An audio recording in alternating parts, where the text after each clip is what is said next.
NASA European and Canadian space ஏஜென்சியோட சேர்ந்து சக்ஸஸ்ஃபுல்லாக ஒரு ராக்கெட்டை லான்ச் பண்ணியிருக்கு. இந்த மிஷனோட ஒட்டுமொத்த பட்ஜெட் 75,000 கோடி ரூபாய். இந்த மிஷனுக்காக 20 வருஷமாக 10,000 சயின்டிஸ்ட்டுக்கு மேலே ஒர்க் பண்ணியிருக்காங்க. இந்த ராக்கெட் லான்ச்சை தான் இன்றைக்கி இந்த உலகமே திரும்பி பார்த்துக்கிட்டு இருக்கு. இதுக்கு முன்னாடி எவ்வளவோ நாடுகள் ராக்கெட்டை லான்ச் பண்ணியிருந்தாலுமே இந்த ஒரு ராக்கெட் லான்ச்சை உலகமே திரும்பி பார்க்குற அளவுக்கு காரணம் என்னன்னு பார்த்தீங்கன்னா அந்த ராக்கெட்டில் இருக்கக்கூடிய ஒரு பொருள். அதுதான் ஜேம்ஸ் வெப் அப்படிங்கிற டெலிஸ்கோப். அப்படி 75,000 கோடி ரூபாய் செலவு பண்ணி 20 வருஷமாக 10,000க்கும் மேற்பட்ட சயின்டிஸ்ட் வேலை பார்த்து இந்த ஒரு டெலிஸ்கோப்பை ராக்கெட்டில் வச்சு ஸ்பேஸில் அனுப்புகிற அளவுக்கு அந்த டெலிஸ்கோப்பில் என்ன இருக்குது, இதை பற்றி தான் இன்றைக்கி வீடியோவில் பார்க்க போகிறோம்.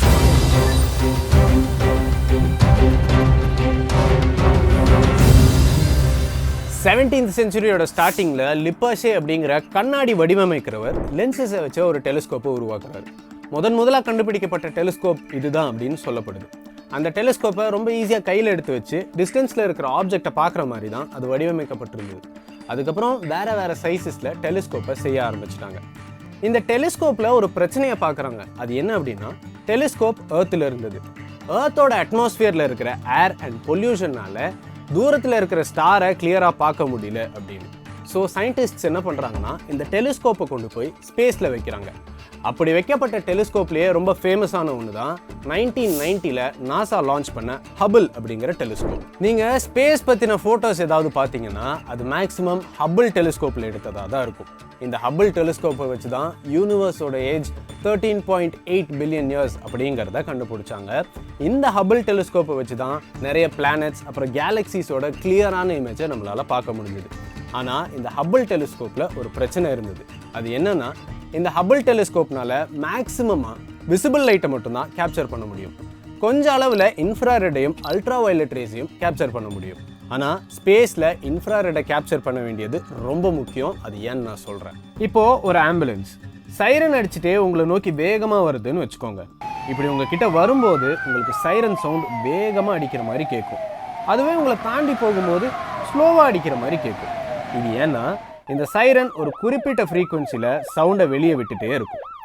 இந்த ஆம்புலன்ஸ் உங்களை நோக்கி வேகமாக வரும்போது அதோட ஃப்ரீக்குவென்சி அதிகமாகும். இதனால் சைரன் வேகமாக அடிக்கிற மாதிரி கேட்கும். அதுவே ஆம்புலன்ஸ் உங்கள் கிட்டேருந்து விலகி போகும்போது ஃப்ரீக்குவென்சி கம்மியாகும். இதனால் சைரன் ஸ்லோவாக அடிக்கிற மாதிரி கேட்கும். இதை டாப்ளர் எஃபெக்ட் அப்படின்னு சொல்லுவாங்க. இதே மாதிரி தான் நம்ம யூனிவர்ஸில் இருக்கிற கேலக்சிஸும். இந்த கேலக்சிஸ் எல்லாம் பிக் பேங் வெடிப்புக்கு அப்புறமா ஒன்றுக்கொன்று விலகி ரொம்ப தூரமாக போயிட்டுருக்கு. இதை தான் த யூனிவர்ஸ் இஸ் எக்ஸ்பேண்டிங் அப்படின்னு சொல்லுவாங்க. இப்படி விலகி தூரமாக போகிறப்போ விசிபிள் லைட்டில் தெரிய வேண்டிய கேலக்சிஸ் எல்லாம் ஃப்ரீக்குவென்சி மாறி இன்ஃப்ராரெட்டில் தெரிய ஆரம்பிக்கும். ஸோ இன்ஃப்ராரெட்டை கேப்சர் பண்ணக்கூடிய ஒரு டெலிஸ்கோப்பை உருவாக்குனா தூரத்தில் இருக்கிற கேலக்சிஸை கூட கிளியராக கேப்சர் பண்ணிட முடியும் அப்படின்னு தான் இந்த டெலிஸ்கோப்பை டிசைன் பண்ணாங்க.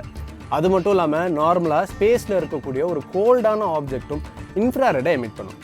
அதையும் இந்த டெலிஸ்கோப்னால கேப்சர் பண்ண முடியும்.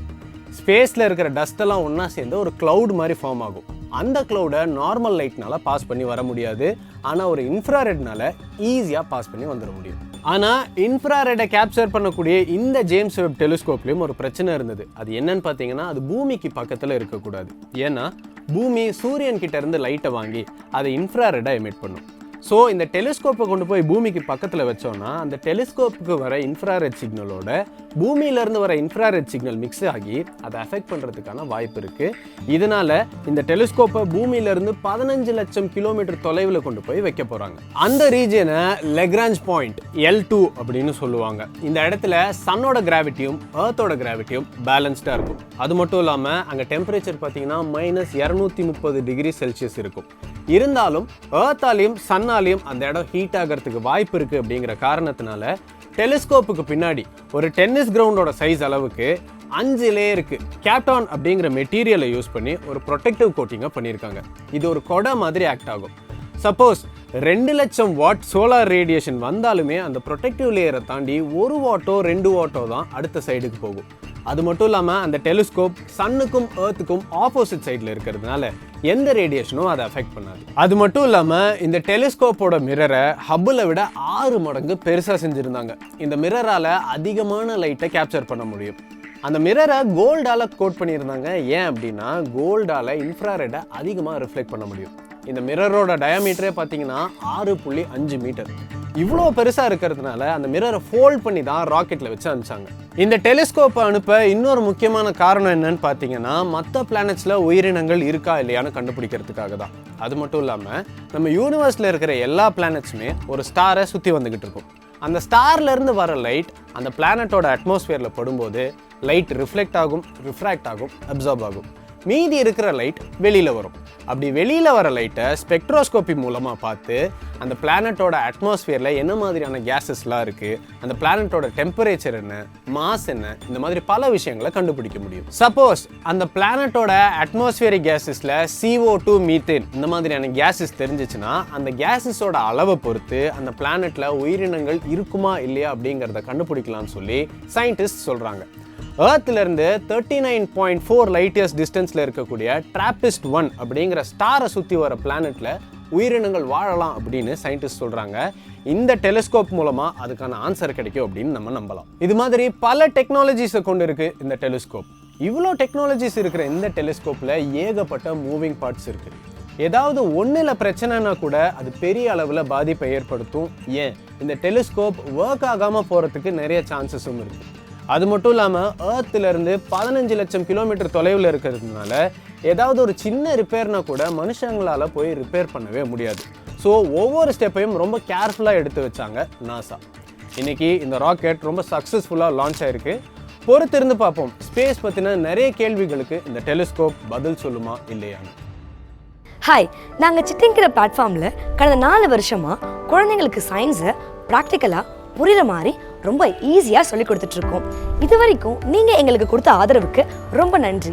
இப்போது அதோட தொடர்ச்சியாக 21st செஞ்சுரியில் குழந்தைங்களுக்கு ரொம்ப இம்பார்ட்டண்ட்டான ஸ்கில்ஸான robotics, app development, glider, 3D printing, crafting, machine learning போன்ற கோர்சஸை அவங்க வயசுக்கு தகுந்த மாதிரி 3 பண்டில்ஸாக பிரித்து எங்களுடைய ஸ்கில் டெவலப்மெண்ட் விண்டர் ஒர்க் ஷாப்பில் சொல்லிக் கொடுக்க போகிறோம்.